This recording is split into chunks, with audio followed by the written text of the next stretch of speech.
بسم الله الرحمن الرحيم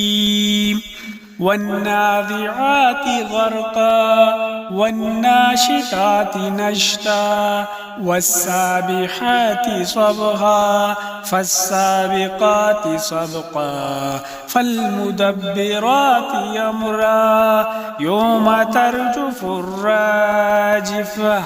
تتبعها الرادفة قلوب يومئذ واجفة أبصارها خاشعة يقولون أئنا لمردودون في الحافرة أئذا كنا عظاما نخرة قالوا تلك إذا كرة خاسرة فإنما هي زجرة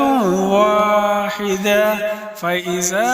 هم بالساهرة هل أتاك حديث موسى إذ ناداه ربه بالواد المقدس طوى اذهب إلى فرعون إنه طغى فقل هل لك إلى أن تزكى وأهديك إلى ربك فتخشى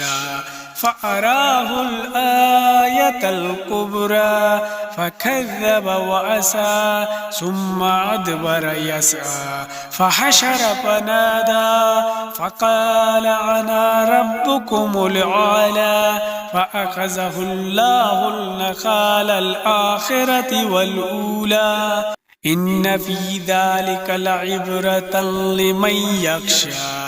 أأنتم أشد خلقا أم السماء بناها رفع سمكها فسواها وأغطش ليلها وأخرج ضحاها والأرض بعد ذلك دحاها أخرج منها ماءها ومرعاها والجبال أرساها متاعا لكم ولأنعامكم فإذا جاءت الطامة الكبرى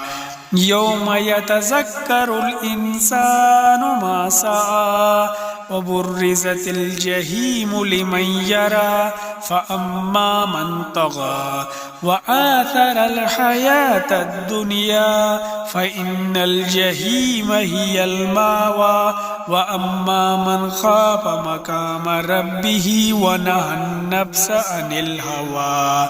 فإن الجنة هي المأوى يسألونك عن الساعة أيان مرساها فيما أنت من ذكراها إلى ربك منتهاها إنما